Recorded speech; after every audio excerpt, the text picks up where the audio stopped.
ಕೂಡ ನಿಮ್ಮದೇ ಆಗಿರ್ತಕ್ಕಂಥ ಯೂಟ್ಯೂಬ್ ಚಾನಲ್ ಸ್ಟಡಿ ವಿತ್ ಪರಶುರಾಮ್ಗೆ ಸ್ವಾಗತ ಅಂತ ಹೇಳ್ತಾ ಫಸ್ಟ್ PUC ಎಕನಾಮಿಕ್ಸಲ್ಲಿ ಆ್ಯನ್ಯುವಲ್ ಎಕ್ಸಾಮ್ಗಾಗಿ ಈ ಮೊದಲು ಸೆಟ್ 1 ಪ್ರಶ್ನೆ ಪತ್ರಿಕೆಯನ್ನು ನಾನು ನಿಮಗಾಗಿ ಪೋಸ್ಟ್ ಮಾಡಿದ್ದೆ. ಇವಾಗಿರ್ತಕ್ಕಂಥದ್ದು ಸೆಟ್ 2 ಪ್ರಶ್ನೆ ಪತ್ರಿಕೆ ಇದೆ.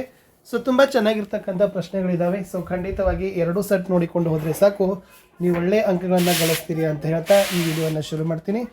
ಸೊ ದಯಮಾಡಿ ಲೈಕ್, ಶೇರ್ ಮತ್ತು ಸಬ್ಸ್ಕ್ರೈಬ್ ಮಾಡೋದನ್ನು ಮಾತ್ರ ಮರೆಯದಿರ ಅಂತ ಹೇಳ್ತಾ ವಿಡಿಯೋದ ಡಿಸ್ಕ್ರಿಪ್ಷನ್ ಬಾಕ್ಸ್ನಲ್ಲಿ PUC first and second year exam question paper ಅಂತಲೇ ಒಂದು ಪ್ಲೇಲಿಸ್ಟ್ ಲಿಂಕ್ ಇದೆ. ಅಲ್ಲಿ ನಾವು ಎಲ್ಲ ವಿಷಯಗಳಲ್ಲಿ history, political science, sociology, Kannada, English ಇವೆಲ್ಲ ವಿಷಯಗಳ ವಿಡಿಯೋಗಳನ್ನು ಹಾಕಿದ್ದೀವಿ. ಸೊ ದಯಮಾಡಿ ನೋಡಿ. ಕಮೆಂಟ್ ಪಕ್ಕ ಹೈಪ್ ಇದೆ, ಹೈಪನ್ನು ಸಹಿತ ಒತ್ತಿ.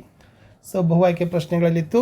ನೀವು ಉದ್ಯೋಗದಲ್ಲಿದ್ದು ಸಂಭಾವನೆಗಾಗಿ ಕೆಲಸ ಮಾಡುತ್ತಿದ್ದರೆ ನಿಮ್ಮನ್ನು ಏನಂತ ಕರೀತಾರೆ ಅಂತ ಕೇಳಿದರು. ಉದ್ಯೋಗಿ. ಇನ್ನು ದತ್ತಾಂಶಗಳನ್ನು ಅಡ್ಡ ಸಾಲು ಮತ್ತು ಕಂಬ ಸಾಲುಗಳಲ್ಲಿ ವ್ಯಕ್ತಪಡಿಸೋದಕ್ಕೆ ಏನಂತಾರೆ? ಕೋಷ್ಟಕ ಅಂತ ಕರೀತಾರೆ. ಇನ್ನು ಭಾರತದಲ್ಲಿ ಪ್ರತಿ ಈ ಕೆಳಕಂಡ ವರ್ಷಗಳಿಗೊಮ್ಮೆ ಜನಗಣತಿ ನಡೆಸ್ತಾರೆ ಅಂತ ಇತ್ತು. 10 ವರ್ಷಗಳಿಗೊಮ್ಮೆ. ಎಲ್ಲರಿಗೂ ಶಿಕ್ಷಣ ಎಂಬುದು ಇವಾಗ ಇನ್ನೂ ದೂರದ ಕನಸು. ನಗರದ ಜನರು ಮುಖ್ಯವಾಗಿ ಯಾವುದರಲ್ಲಿ ಹೆಚ್ಚಾಗಿ ತೊಡಗಿದ್ದಾರೆ ಅಂತ ಕೇಳಿದರೆ ಸೇವಾ ವಲಯ ಈಸ್ ದ ರೈಟ್ ಆನ್ಸರ್. ಮುಂದಿನ ಪ್ರಶ್ನೆ ಎಸ್. ಬಿಟ್ಟ ಸ್ಥಳಗಳಿತ್ತು. ವರ್ಗದ 2 ಮಿತಿಗಳನ್ನು ಡ್ಯಾಶ್ ಅಂತ ಕರೀತಾರೆ. ವರ್ಗ ಮಿತಿ ಅಂತಲೇ ಕರೆಯೋದು. ಸೂಚ್ಯಂಕಗಳನ್ನು ಡ್ಯಾಶ್ ರೂಪದಲ್ಲಿ ವ್ಯಕ್ತಪಡಿಸ್ತಾರೆ. ಪ್ರತಿಶತ ರೂಪ. RBI ಯಾವ ವಲಯವನ್ನು ನಿಯಂತ್ರಿಸ್ತದೆ? ಹಣಕಾಸು. ಡ್ಯಾಶ್ ಬೇಸಾಯವು ರಾಸಾಯನಿಕ ಮುಕ್ತ ಬೇಸಾಯ, ಸಾವಯವ. ಭಾರತದಲ್ಲಿ ಮರೆಮಾಚಿದ ನಿರುದ್ಯೋಗ ಡ್ಯಾಶ್ ವಲಯದಲ್ಲಿ ಹೆಚ್ಚಾಗಿದೆ ಅಂತ ಕೇಳಿದರೆ ಕೃಷಿ ಈಸ್ ದ ರೈಟ್ ಆನ್ಸರ್. ಹೊಂದಿಸಿ ಬರೆದಿದ್ದಾರೆ. ಪೈಲಟ್ ಸಮೀಕ್ಷೆ ಅಂತಕ್ಕಂಥದ್ದು ಏನಪ್ಪ ಅಂದ್ರೆ ಒಂದು ಪೂರ್ವಭಾವಿ ಪ್ರಶ್ನಾವಳಿ ಇರ್ತದೆ. ಅಂಕಗಣಿತದ ಸರಾಸರಿ ಅಂದರೆ ಎಕ್ಸ್, ಅದು ಸರಾಸರಿ ಕಂಡುಹಿಡಿತಕ್ಕಂಥ ಸೂತ್ರ ಎಕ್ಸ್ ಬಾರ್ ಅಂತಾರೆ. ಇನ್ನು CPI ಅಂತ ಕೇಳಿದ್ದಾರೆ. ಸೊ B ಅನುಭೋಗಿಯ ಬೆಲೆ ಸೂಚ್ಯಂಕ. ಕೋಟಾ ಅಂತ ಕೇಳಿದ್ದಾರೆ. ಸೊ ಅದು ಸರಕುಗಳನ್ನು ಆಮದು ಮಾಡಿಕೊಳ್ಳೋ ಪ್ರಮಾಣ. ಲಿಂಗ ಸಮಾನತೆ ಅಭಿವೃದ್ಧಿ ಅನ್ನೋದು ಒಂದು ಧನಾತ್ಮಕ ಅಭಿವೃದ್ಧಿ ಅನ್ನೋದನ್ನು ನೀವು ಬರಿಬೇಕು. 1 ಮಾರ್ಕರ್ ಕ್ವಶನ್. ಅಲ್ಫ್ರೆಡ್ ಮಾರ್ಷಲ್ ಪ್ರಕಾರ ಅರ್ಥಶಾಸ್ತ್ರ ಅಂದರೆ ಏನು? ಪ್ರೊಫೆಸರ್ ಅಲ್ಫ್ರೆಡ್ ಮಾರ್ಷಲ್ ಪ್ರಕಾರ ಅರ್ಥಶಾಸ್ತ್ರ ಮಾನವನ ದೈನಂದಿನ ಜೀವನದ ವ್ಯವಹಾರಗಳನ್ನು ಕುರಿತು ಅಧ್ಯಯನ ಮಾಡುವ ಶಾಸ್ತ್ರವಾಗಿದೆ. ಮಾನವನ ಕಲ್ಯಾಣಕ್ಕೆ ಬೇಕಾಗುವಂಥ ಭೌತಿಕ ವಸ್ತುಗಳ ಸಂಪಾದನೆ ಮತ್ತು ಅವುಗಳ ಉಪಯೋಗಕ್ಕೆ ಸಂಬಂಧಿಸಿದಂತೆ ವ್ಯಕ್ತಿಗಳು ಮತ್ತು ಸಮಾಜದ ಕ್ರಿಯೆಗಳನ್ನು ಅದು ಪರಿಶೀಲನೆಯನ್ನು ಮಾಡ್ತದೆ. ಮುಂದಿನ ಪ್ರಶ್ನೆ. ಚದುರಿಕೆಯ ಚಿತ್ರ ಅಂದರೆ ಏನು? ಸಹ ಸಂಬಂಧದ ಸ್ವರೂಪವನ್ನು ದೃಶ್ಯ ರೂಪದಲ್ಲಿ ಪರೀಕ್ಷಿಸಬಹುದಾದ ತಂತ್ರಕ್ಕೇನೆ ಚದುರಿಕೆಯ ಚಿತ್ರ ಅಂತ ಕರೆಯೋದು. ಒಟ್ಟು ದೇಶೀಯ ಉತ್ಪನ್ನದ ಅರ್ಥ ತಿಳಿಸ್ರಿ. ಒಂದು ದೇಶದಲ್ಲಿ ಒಂದು ವರ್ಷದಲ್ಲಿ ತಯಾರಾದ ಎಲ್ಲ ಸರಕು ಮತ್ತು ಸೇವೆಗಳ ಮಾರುಕಟ್ಟೆ ಮೌಲ್ಯವನ್ನೇ ನಾವೇನಂತೀವಿ? ಒಟ್ಟು ದೇಶಿ ಉತ್ಪನ್ನ ಅಂತಲೇ ಕರೆಯೋದು. ಇನ್ನು NCERTಯನ್ನು ವಿಸ್ತರಿಸಿ ಬರೆದಾಗ ರಾಷ್ಟ್ರೀಯ ಶಿಕ್ಷಣ ಸಂಶೋಧನೆ ಮತ್ತು ತರಬೇತಿ ಸಂಸ್ಥೆ ಆಗ್ತದೆ. ಇನ್ನು ನವೀಕರಿಸಲಾಗದ ಸಂಪನ್ಮೂಲಗಳ ಅರ್ಥವನ್ನು ಕೊಡಿ ಅಂತ ಕೇಳಿದ್ದಾರೆ. ಸೊ ನವೀಕರಿಸಲಾಗದ ಸಂಪನ್ಮೂಲಗಳ ಅರ್ಥ ಅಂತ ಬಂದಾಗ ಏನು ಬರೀಬೇಕಂದ್ರೆ, ಯಾವ ಸಂಪನ್ಮೂಲಗಳು ಉಪಯೋಗಿಸಿದಂತೆಲ್ಲ ಬರಿದಾಗುತ್ತಾ ಹೋಗುತ್ತವೆಯೋ ಅಂಥ ಸಂಪನ್ಮೂಲಗಳನ್ನು ನಾವೇನಂತೀವಿ ಅಂದರೆ ನವೀಕರಿಸಲಾಗದ ನೈಸರ್ಗಿಕ ಸಂಪನ್ಮೂಲಗಳು ಅಂತಲೇ ಕರೆಯೋದು. 2 ಮಾರ್ಕರ್ ಕ್ವಶನ್. ಉತ್ತಮ ಪ್ರಶ್ನಾವಳಿಯ 2 ಲಕ್ಷಣಗಳಂತ ಕೇಳಿದ್ದಾರೆ. ಸೊ ಅದು ಮೊನ್ನೆದೇನಪ್ಪ ಅಂದರೆ ಹೆಚ್ಚು ಉದ್ದವಾಗಿರಬಾರದು ಪ್ರಶ್ನೆ. ಆಮೇಲೆ ಪ್ರಶ್ನಾವಳಿ ಸರಾಸರಿ ಸಾಮಾನ್ಯದಿಂದ ನಿರ್ದಿಷ್ಟತೆಗಳಿಗೆ ಚಲಿಸಬೇಕು ಅಂತ ಇತ್ತು. ಇನ್ನು ಬಹುಲಕದ ವಿಧಗಳು 3 ವಿಧಗಳಿದ್ದಾವೆ. ಏಕಬಹುಲಕ, ಒಂದೇ ಬಹುಲಕ ಮೌಲ್ಯ ಹೊಂದಿರುವ ಶ್ರೇಣಿ. ದ್ವಿಬಹುಲಕ, 2 ಬಹುಲಕ ಹೊಂದಿರುವ ಶ್ರೇಣಿ. ಬಹುಬಹುಲಕ, 2ಕ್ಕಿಂತ ಹೆಚ್ಚು ಬಹುಲಕಗಳನ್ನು ಹೊಂದಿರೋ ಶ್ರೇಣಿ. ಇನ್ನು ಋಣಾತ್ಮಕ ಸಹಸಂಬಂಧ ಅಂದರೆ ಏನು? ಚಲಕಗಳು ವಿರುದ್ಧ ದಿಕ್ಕಿನಲ್ಲಿ ಚಲಿಸುತ್ತಿದ್ದರೆ ಅಂಥ ಸಹಸಂಬಂಧಕ್ಕೆ ಋಣಾತ್ಮಕ ಸಹಸಂಬಂಧ ಅಂತಲೇ ಕರೆಯೋದು. ಪ್ರಮುಖ ಸೂಚ್ಯಾಂಕಗಳನ್ನು ಹೆಸರಿಸಿರಿ. ಅನುಭೋಗಿ ಬೆಲೆ ಸೂಚ್ಯಾಂಕ, ಸಗಟು ಬೆಲೆ ಸೂಚ್ಯಾಂಕ, ಕೈಗಾರಿಕಾ ಉತ್ಪಾದನಾ ಸೂಚ್ಯಾಂಕ, ಕೃಷಿ ಉತ್ಪಾದನಾ ಸೂಚ್ಯಾಂಕ. ಇನ್ನು ಯೋಜನೆಯನ್ನು ಅಭಿವೃದ್ಧಿಪಡಿಸುವಲ್ಲಿ ಮೊದಲ 4 ಹಂತಗಳನ್ನು ಬರೀಬೇಕು. ಸಮಸ್ಯೆ ಅಥವಾ ಅಧ್ಯಯನದ ಪ್ರದೇಶವನ್ನು ಗುರುತಿಸಬೇಕು. ಉದ್ದೇಶಿತ ಗುಂಪಿನ ಆಯ್ಕೆ ಮಾಡಬೇಕು. ದತ್ತಾಂಶಗಳ ಸಂಗ್ರಹ ಮಾಡಬೇಕು. ದತ್ತಾಂಶಗಳ ಸಂಘಟನೆ ಮತ್ತು ನಿರೂಪಣೆಯನ್ನು ಮಾಡಬೇಕು. ಮುಂದಿನ ಪ್ರಶ್ನೆ ಎಸ್. 2 ಮಾರ್ಕರ್. ಸ್ವಾತಂತ್ರ್ಯ ಪೂರ್ವದಲ್ಲಿ ಭಾರತದ ರಫ್ತುಗಳನ್ನು ಪಟ್ಟಿ ಮಾಡಿ ಅಂತ ಕೇಳಿದರು. ಕಚ್ಚಾ ರೇಷ್ಮೆ, ಹತ್ತಿ, ಉಣ್ಣೆ, ಸೆಣಬು, ಸಕ್ಕರೆ, ಶ್ರೀಫಲ. ಇನ್ನು ಸಣ್ಣ ಪ್ರಮಾಣದ ಕೈಗಾರಿಕೆಗಳ 2 ಪ್ರಯೋಜನಗಳನ್ನು ಬರಲಿಕ್ಕೆ ಕೇಳಿದರು. ಸೊ ಇವು ಶ್ರಮ ಸಾಂದ್ರ ತಂತ್ರಜ್ಞಾನ ಅಳವಡಿಸಿಕೊಳ್ಳೋದ್ರಿಂದ ಹೆಚ್ಚು ಉದ್ಯೋಗ ಒದಗಿಸ್ತವೆ. ಇದು ಪರಿಸರ ಸ್ನೇಹಿಯಾಗಿದ್ದು ದೇಶದ ಆರ್ಥಿಕ ಅಭಿವೃದ್ಧಿಯಲ್ಲಿ ಮಹತ್ತಮ ಪಾತ್ರ ವಹಿಸ್ತದೆ. ಸಣ್ಣ ಕೈಗಾರಿಕೆಗಳು ಪ್ರಾದೇಶಿಕ ಸಮತೋಲನದ ಅಭಿವೃದ್ಧಿಗೆ ನೆರವಾಗ್ತವೆ ಅಂತ ಬರೆದರೆ ಸಾಕು. ಮುಂದಿನ ಪ್ರಶ್ನೆ. ನೇರ ಮತ್ತು ಪರೋಕ್ಷ ತೆರಿಗೆಗಳಿಗೆ 2 ಉದಾಹರಣೆಗಳನ್ನು ಕೊಡ್ರಿ. ನೇರ ತೆರಿಗೆ ಅಂದರೆ ವೈಯಕ್ತಿಕ ಅಂದಾಜು ತೆರಿಗೆ, ಕಂಪನಿ ತೆರಿಗೆ, ಸಂಪತ್ತಿನ ತೆರಿಗೆ. ಪರೋಕ್ಷ ತೆರಿಗೆ ಅಂದರೆ ಕೇಂದ್ರ ಅಬಕಾರಿ ಸುಂಕ, ಆಮದು ರಫ್ತು ಸುಂಕ, GST. ಇನ್ನು ಒಂದು ದೇಶದ ಶೈಕ್ಷಣಿಕ ಸಾಧನೆಯ ಸೂಚಕಗಳನ್ನು ಬರೀಬೇಕು. ವಯಸ್ಕರ ಸಾಕ್ಷರತೆಯ ದರ, ಪ್ರಾಥಮಿಕ ಶಿಕ್ಷಣ ಪೂರ್ಣಗೊಳಿಸಿದವರ ದರ, ಯುವ ಸಾಕ್ಷರತಾ ದರ. ಇನ್ನು ಗ್ರಾಮೀಣ ಸಾಲದ ಸಾಂಸ್ಥಿಕ ಮೂಲಗಳನ್ನು ಹೆಸರಿಸ್ರಿ ಅಂತ ಕೇಳಿದ್ದಾರೆ. ವಾಣಿಜ್ಯ ಬ್ಯಾಂಕ್, ಪ್ರಾದೇಶಿಕ ಗ್ರಾಮೀಣ ಬ್ಯಾಂಕ್, ಸಹಕಾರಿ ಬ್ಯಾಂಕ್, ಭೂ ಅಭಿವೃದ್ಧಿ ಬ್ಯಾಂಕ್ಗಳು, ಗ್ರಾಮೀಣ ಸಾಲದ ಸಾಂಸ್ಥಿಕ ಮೂಲಗಳು. ಇನ್ನು ನಮ್ಮ ದೇಶದ ಪರಿಸರಕ್ಕೆ ಬೆದರಿಕೆಯೊಡ್ಡುವ 2 ಅಂಶಗಳು ಅಂತ ಕೇಳಿದ್ದಾರೆ. ಫಸ್ಟ್ ಒನ್, ಬಡತನ ಪ್ರೇರಿತ ಅಂಶಗಳಿಂದಾಗುವ ಪರಿಸರದ ಅವನತಿ, ವೈಭವೋಪೇತ ಜೀವನದ ಸಂಸ್ಕೃತಿ, ತೀವ್ರ ಕೈಗಾರಿಕೆ ಅಭಿವೃದ್ಧಿಯಿಂದ ವಿವಿಧ ರೀತಿಯ ಮಾಲಿನ್ಯ ಉಂಟಾಗೋದು.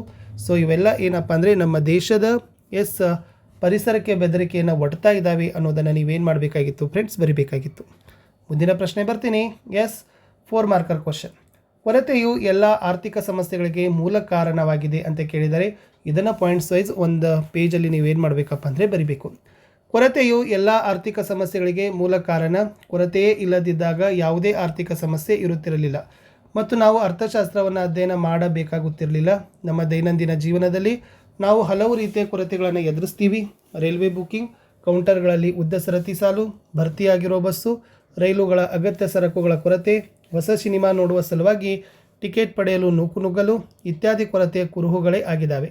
ಸೊ ನಾವು ಕೊರತೆಯನ್ನು ಎದುರಿಸ್ತೀವಿ ಏಕೆಂದರೆ ಬಯಕೆಗಳನ್ನು ತೃಪ್ತಿಪಡಿಸುವ ಸಾಧನಗಳ ಲಭ್ಯತೆ ಮಿತವಾಗಿದೆ. ಉದಾಹರಣೆ, ಲಭ್ಯವಿರುವ ಒಂದು ಭೂಮಿಯಲ್ಲಿ ಗೋಧಿ ಅಥವಾ ಭತ್ತ ಯಾವುದಾದರೂ ಒಂದು ಬೆಳೆಯನ್ನು ಬೆಳೆಯಬಹುದೇ ಹೊರತು ಎರಡನ್ನೂ ಏಕಕಾಲಕ್ಕೆ ಬೆಳೆಯಲು ಸಾಧ್ಯನೇ ಇಲ್ಲ. ಈ ಪರಿಸ್ಥಿತಿ ಇತರ ಸಂಪನ್ಮೂಲಗಳಾದ ಶ್ರಮ, ನೀರು, ವಿದ್ಯುತ್ ಶಕ್ತಿ ಇತ್ಯಾದಿಗಳಿಗೂ ಅನ್ವಯವನ್ನು ಮಾಡ್ತದೆ. ಇನ್ನು ಸತತ ಚಲಕ ಮತ್ತು ಅಸತತ ಚಲಕಗಳ ನಡುವಿನ ವ್ಯತ್ಯಾಸವನ್ನು ಕೇಳಿದ್ದಾರೆ. ಸೊ ಸತತ ಚಲಕ ಅಂದರೆ ಯಾವ ಚಲಕಗಳು ಒಂದು ನಿರ್ದಿಷ್ಟ ಮಿತಿಯಲ್ಲಿ ಯಾವುದೇ ಸಾಂಖ್ಯಿಕ ಮೌಲ್ಯವನ್ನು ಹೊಂದುತ್ತವೆಯೋ ಅದು ಸತತ ಚಲಕ. ಯಾವ ಚಲಕ ಒಂದು ನಿರ್ದಿಷ್ಟ ಮಿತಿಯಲ್ಲಿನ ಕೇವಲ ಪೂರ್ಣ ಸಂಖ್ಯೆಗಳ ಮೌಲ್ಯವನ್ನು ಮಾತ್ರ ಹೊಂದುತ್ತದೆಯೋ ಅದು ಅಸತತ ಚಲಕ. ಇನ್ನು ಒಂದು ಸರಣಿ ಯಾವುದೇ ಪೂರ್ಣ ಅಪೂರ್ಣ ಭಿನ್ನರಾಶಿ ಸಂಖ್ಯೆಯನ್ನು ಹೊಂದಬಹುದೇ ಹೊರತು ಜಿಗಿತದೊಂದಿಗೆ ಬದಲಾಗುವುದಿಲ್ಲ. ಚಲಕಗಳ ಮೌಲ್ಯ ಪರಿಮಿತ ಜಿಗಿತದಿಂದ ಬದಲಾಗ್ತದೆ, ಆದರೆ ಅವುಗಳ ನಡುವಿನ ಯಾವುದೇ ಮೌಲ್ಯ ಹೊಂದೋದಿಲ್ಲ. ಸೊ ಇದಕ್ಕೆ ಉದಾಹರಣೆಗಳನ್ನು ಕೊಟ್ಟಿದ್ದಾರೆ, ಅದನ್ನು ಕೂಡ ನೋಡಿ. ಸೊ ಕೊಟ್ಟಿರ್ತಕ್ಕಂಥ ಡಾಟಾಗೆ ಮಧ್ಯಾಂಕಗಳನ್ನು ಕಂಡುಹಿಡಬೇಕು. ತೂಕ ಮತ್ತು ವ್ಯಕ್ತಿಗಳ ಸಂಖ್ಯೆ ಇದ್ದಾವೆ, ಅದನ್ನು ನೀಟಾಗಿ ಎಕ್ಸ್ ಮತ್ತು ಎಫ್ ಅಂತ ಬರೆದು CF ಮಾಡಿಕೊಂಡು ಅದನ್ನು ಮಧ್ಯಾಂಕದ ಸೂತ್ರ ಹಾಕಿ ನೀವೇನು ಮಾಡಬೇಕು, ಮಧ್ಯಾಂಕವನ್ನು ಕಂಡುಹಿಡಿಯೋದನ್ನು ಕಲ್ಕೊಡ್ರಿ. ಇನ್ನು ಜೀವನ ವೆಚ್ಚದ ಸೂಚ್ಯಾಂಕಗಳನ್ನು ಕಂಡುಹಿಡಬೇಕು. ಸೊ ವಸ್ತುಗಳು Q0, P0, P1 ಕೊಟ್ಟಿದ್ದಾರೆ. ಸೊ ಅವಾಗ ನೀವು ವಸ್ತುಗಳು ಕೊಟ್ಟಾದಾಗ ಏನು ಮಾಡಬೇಕಪ್ಪ ಅಂದರೆ ಈ ಥರನಾಗಿರ್ತಕ್ಕಂಥ Q0ನ ಟೋಟಲ್ ಮಾಡಬೇಕು, 31 ಆಗ್ತದಲ್ಲ. ಆಮೇಲೆ ನೀವೇನು ಮಾಡಬೇಕಂದ್ರೆ ಅದಕ್ಕೆ ಸೂತ್ರ ಹಾಕಿ ನೀವೇನು ಮಾಡಬೇಕು, ಕಂಡುಹಿಡಿದ್ರೆ ಕೆಲಸ ಆಗ್ತದೆ. ಇನ್ನು ನೆಕ್ಸ್ಟ್, ಬ್ರಿಟಿಷರ ಆಳ್ವಿಕೆಯಲ್ಲಿ ಭಾರತದ ಕರಕುಶಲ ಕೈಗಾರಿಕೆ ನಾಶವಾದವಂತೆ ಕೇಳಿದರೆ ಸಾಕಷ್ಟು ಪಾಯಿಂಟ್ಸ್ಗಳಿದ್ದಾವೆ. ಸೊ ಅದರಲ್ಲಿ ಒಂದು 8 ಪಾಯಿಂಟ್ಸ್ಗಳನ್ನು ನೀವೇನು ಮಾಡಿ ನೆನಪಿಟ್ಕೊಡ್ರಿ, ಅಥವಾ 4 ಪಾಯಿಂಟ್ಸ್ ಬರೆದು ನೀವು ಓನಾಗಿ ಎಕ್ಸ್ಪ್ಲನೇಷನ್ ಮಾಡೋಕೈತೆ ಅಂಕಗಳನ್ನು ನಿಮಗೆ ಕೊಡ್ತಾರೆ. ಇನ್ನು ಹಸಿರು ಕ್ರಾಂತಿಯ ಒಂದು ಲಘು ಟಿಪ್ಪಣಿ ಭಾಳ ಸರಿ ಕೇಳ್ತಾರೆ. ಸೊ ಇದನ್ನು ನೀವು ಪ್ರಿಪೇರ್ ಮಾಡಿಕೊಳ್ಳೇಬೇಕು. ಹಸಿರು ಕ್ರಾಂತಿಯ ಬಗ್ಗೆ ನಿಮಗಿರ್ತಕ್ಕಂಥ ಒಂದು ಮೋಸ್ಟ್ ಇಂಪಾರ್ಟೆಂಟ್ ಪ್ರಶ್ನೆ. ಇನ್ನು ಮುಂದೆ ವಿಶ್ವ ವ್ಯಾಪಾರಿ ಸಂಘಟನೆ ಕೇಳಿದರೆ ಇದು 1995ರಲ್ಲಿ ಗ್ಯಾಟ್ನ ಉತ್ತರಾಧಿಕಾರಿಯಾಗಿ ಸ್ಥಾಪನೆ ಆಗ್ತದೆ. ವಿಶ್ವ ವ್ಯಾಪಾರ ಸಂಘಟನೆ ಸದಸ್ಯ ರಾಷ್ಟ್ರಗಳನ್ನ ಒಂದು ನಿಯಮ ಆಧಾರಿತ ವ್ಯಾಪಾರದಲ್ಲಿ ತೊಡಗೋದೇ ಮುಖ್ಯ ಉದ್ದೇಶ. ಸದಸ್ಯ ರಾಷ್ಟ್ರಗಳ ವ್ಯಾಪಾರದ ಮೇಲೆ ನಿರಂಕುಶ ಅಡೆತಡೆಗಳನ್ನು ನಿವಾರಿಸ್ತದೆ, ಉತ್ಪಾದನೆ ಮತ್ತು ಸೇವೆಗಳ ವ್ಯಾಪಾರವನ್ನು ವಿಸ್ತರಿಸ್ತದೆ, ಜಾಗತಿಕ ಸಂಪನ್ಮೂಲಗಳನ್ನು ಆದರ್ಶವಾಗಿ ಸುಸ್ಥಿರ ಅಭಿವೃದ್ಧಿಯನ್ನು ಸಾಧಿಸ್ತದೆ ಅಂತ ಬರೆದ್ರೆ ಸಾಕು. ಇನ್ನು ಒಂದು ದೇಶದ ಅಭಿವೃದ್ಧಿಯನ್ನು ಶಿಕ್ಷಣವನ್ನು ಒಂದು ಮುಖ್ಯ ಸಾಧನವಾಗಿ ಪರಿಗಣಿಸಲಾಗಿದೆ ಹೇಗೆ? ಇವೆಲ್ಲ ಪಾಯಿಂಟ್ಗಳನ್ನು ಓನಾಗಿ ಎಕ್ಸ್ಪ್ಲೇನ್ ಮಾಡಿ. ಒಂದು ದೇಶದ ಅಭಿವೃದ್ಧಿಯಲ್ಲಿ ಶಿಕ್ಷಣ ಮುಖ್ಯ ಪಾತ್ರ ವಹಿಸ್ತದೆ. ವಿದ್ಯಾವಂತ ವ್ಯಕ್ತಿಯ ಶ್ರಮ ಕೌಶಲ ಅಧಿಕವಿದ್ದು ಪ್ರಗತಿಗೆ ಕಾರಣ. ಶಿಕ್ಷಣ ಆವಿಷ್ಕಾರಗಳನ್ನು ಪ್ರಚೋದಿಸ್ತದೆ, ನವೀನ ತಂತ್ರಜ್ಞಾನವನ್ನು ಅರ್ಥೈಸಿಕೊಳ್ಳುವ ಸಾಮರ್ಥ್ಯ ನೀಡ್ತದೆ, ಸಮಾಜದಲ್ಲಾಗುವ ಬದಲಾವಣೆಗಳನ್ನು ವೈಜ್ಞಾನಿಕ ಸಂಶೋಧನೆಗಳನ್ನು ಅರ್ಥ ಮಾಡಿಕೊಳ್ಳುವ ಜ್ಞಾನ ಕೊಡ್ತದೆ, ಉದ್ಯೋಗ ಅವಕಾಶವನ್ನು ಹೆಚ್ಚಿಸ್ತದೆ ಅನ್ನೋದನ್ನು ಪಾಯಿಂಟ್ಸ್ ಹಾಕಿ ಬರೀರಿ. ಇನ್ನು ಗ್ರಾಮೀಣ ಅಭಿವೃದ್ಧಿಯ ಪ್ರಮುಖ ಸಮಸ್ಯೆಗಳು ಅಂತ ಕೇಳಿದ್ದಾರೆ. ಇದು ಮೋಸ್ಟ್ ರಿಪೀಟೆಡ್ ಆಗಿರ್ತಕ್ಕಂಥ ಪ್ರಶ್ನೆ. ಇದನ್ನು ಕೂಡ ನೀಟಾಗಿ ನಿಮಗೆಲ್ಲ ಗೊತ್ತಿದೆ. ಗ್ರಾಮದಲ್ಲಿರ್ತಕ್ಕಂಥ ಎಲ್ಲ ಸಮಸ್ಯೆಗಳನ್ನು ನೀವೇನು ಮಾಡ್ಬೋದು, ಅದನ್ನು ನೀಟಾಗಿ ಬರೆದು ಎಕ್ಸ್ಪ್ಲನೇಷನನ್ನು ಮಾಡ್ಬೋದು. ಇನ್ನು ಸುಸ್ಥಿರ ಅಭಿವೃದ್ಧಿ ಸಾಧಿಸಲಿಕ್ಕೆ ಹರ್ಮನ್ ಡ್ಯಾಲಿ ನೀಡಿರುವ ಸಲಹೆಗಳನ್ನು ಕೇಳಿದ್ದಾರೆ. ಸೊ ಇದು ಕೂಡ ಇಂಪಾರ್ಟೆಂಟ್ ಆಗಿರ್ತಕ್ಕಂಥ ಪ್ರಶ್ನೆ ಇತ್ತು. ಕೇವಲ 5 ಇದ್ದಾವೆ. ಇನ್ನು ಪ್ರತಿ ಸಾರಿ ನಿಮಗೆ ಲೆಕ್ಕಗಳನ್ನ ಕೇಳ್ತಾರೆ. ಸೊ ದತ್ತಾಂಶಗಳಿಗೆ Q1, Q2 ಮತ್ತು Q3ಗಳನ್ನು ಕಂಡುಹಿಡಬೇಕು. ಸೊ ಕೊಟ್ಟ ದತ್ತಾಂಶಗಳನ್ನು ನೀಟಾಗಿ ಬರ್ಕೊಡ್ರಿ. ಆವಾಗ ಮೌಲ್ಯಗಳನ್ನು ಹಾಕಿ ನೀವೇನು ಮಾಡಬೇಕು ಅಂದ್ರೆ Q1, Q2 ಮತ್ತು Q3ಗಳನ್ನ ಕ್ಯಾಲ್ಕುಲೇಷನ್ ಮಾಡಿದರೆ ನಿಮಗೆ ಅಂಕಗಳನ್ನು ಏನು ಮಾಡ್ತಾರೆ, ಕೊಡ್ತಾರೆ. ಇಟ್ಸ್ ವೆರಿ ಇಂಪಾರ್ಟೆಂಟ್ ಆಗಿರ್ತಕ್ಕಂಥ ಪ್ರಶ್ನೆ ಇತ್ತು. ಇನ್ನು ಈ ಡೆಫಿನೇಷನ್ ಇದಾವೆ ನೋಡಿ, CPI, WPI, IIP. ಸೊ ಈ ಥರದ್ದು ನಿಮ್ಗೆ ಏನು ಕೇಳಿದ್ದಾರೆ ಅಂದರೆ ಟಿಪ್ಪಣಿಗಳಂತ ಕೇಳ್ತಾರೆ. ಸೊ ಟಿಪ್ಪಣಿ ಅಂದರೆ ಏನು ಬರೀಬೇಕಪ್ಪ ಅಂದರೆ ಅದರದ್ದು ಮುಖ್ಯವಾಗಿರ್ತಕ್ಕಂಥ ಡೆಫಿನೇಷನನ್ನು ಬರಿತೀರಿ. ಆಮೇಲೆ ನೆಕ್ಸ್ಟ್ ಏನು ಬರಬೇಕು, ಡೆಫಿನೇಷನನ್ನು ಬರೆದು ನೀವು ಅದರ ಮಹತ್ವ ಸೂತ್ರಗಳನ್ನು ಕೂಡ ಬರೆದ್ರೆ ಅಂಕಗಳನ್ನು ಕೊಡ್ತಾರೆ. ಇನ್ನು 6 ಮಾರ್ಕ್ಸಲ್ಲಿ ಕೃಷಿ ಮಾರುಕಟ್ಟೆ ವ್ಯವಸ್ಥೆ ಸುಧಾರಿಸಲಿಕ್ಕೆ ಸರ್ಕಾರ ಕೈಗೊಂಡ ಕ್ರಮಗಳು ಅಂತ ಕೇಳಿದ್ದಾರೆ. ಇದು ಇಂಪಾರ್ಟೆಂಟ್. ಸೊ ಕೃಷಿ ಮಾರುಕಟ್ಟೆ ಸುಧಾರಣೆ ಆಗಬೇಕಾದ್ರೆ ಸರ್ಕಾರ ಕೈಗೊಂಡಿರ್ತಕ್ಕಂಥ ಕ್ರಮಗಳು ತುಂಬಾ ಇದ್ದಾವೆ. ಸೊ ಇಲ್ಲಿನೂ ಕೂಡ ನಾವು ಕೊಟ್ಟಿರ್ತಕ್ಕಂಥದ್ದು ಅದನ್ನು ಎಕ್ಸ್ಪ್ಲನೇಷನ್ ಮಾಡಿರಿ. ಇನ್ನು ಕೆಳಗಿನ ಯಾವ ಅಂಶಗಳು ಭಾರತದಲ್ಲಿ ಹೇಗೆ ಪರಿಸರ ಬಿಕ್ಕಟ್ಟಿಗೆ ಕಾರಣವಾಗಿದೆ ಅಂತ ಕೇಳಿದರು.